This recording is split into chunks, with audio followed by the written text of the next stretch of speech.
My childhood bedroom was my sanctuary, but it had one strange feature. A small, square trapdoor was set right in the middle of the wooden floorboards, directly beneath my bed. It was old, with a rusty iron ring for a handle. My parents always told me it was sealed shut, leading to an old, forgotten crawl space. "Just leave it be," my dad would say.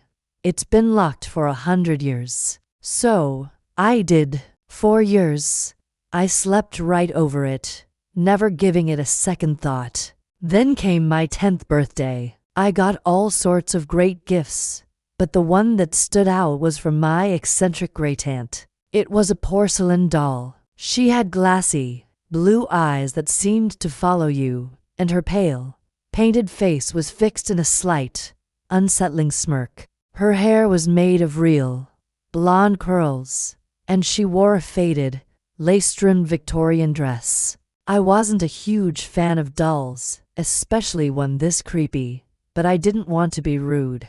I named her Lily and placed her on the shelf across from my bed.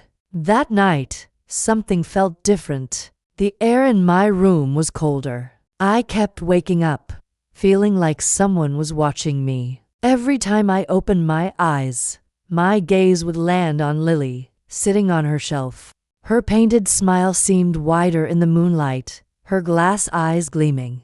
I tried to shake it off as my imagination running wild. The next morning, Lily wasn't on the shelf. I looked all over my room, under the desk, in the closet.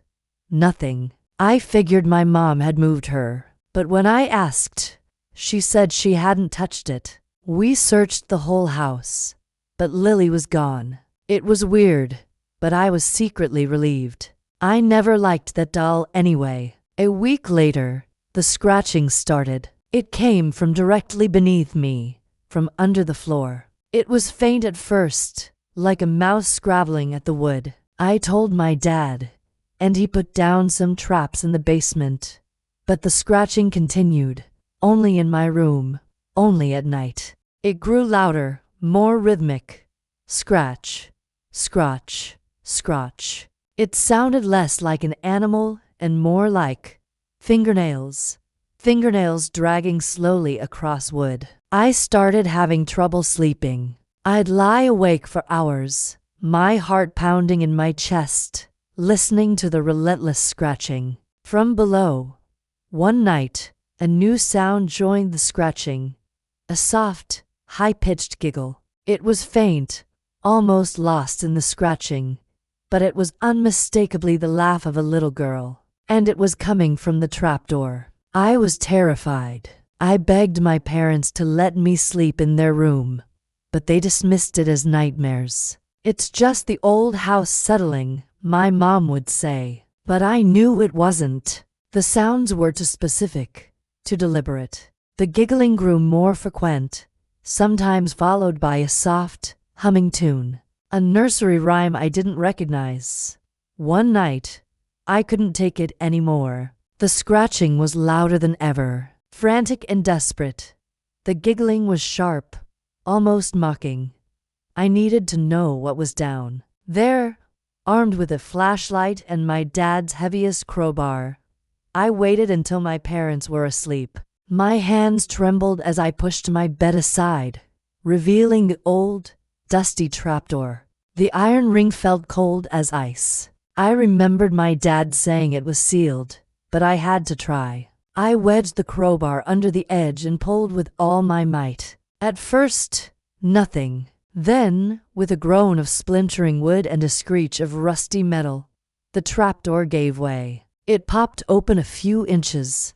A wave of cold, musty air washed over me, carrying a smell of damp earth and something else. Something sweet and cloying, like old perfume. I hesitated, my flashlight beam shaking.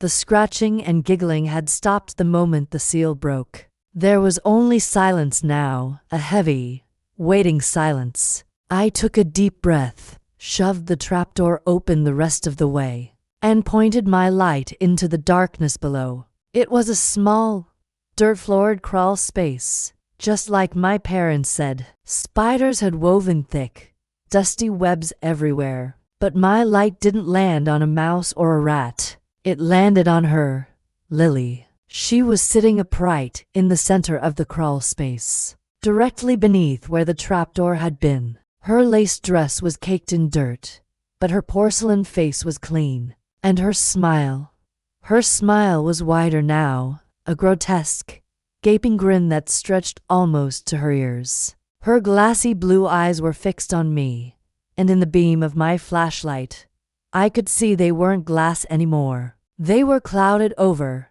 milky white, like the eyes of the dead. But that wasn't the worst part. The worst part was her hands. Her delicate, porcelain fingers were gone.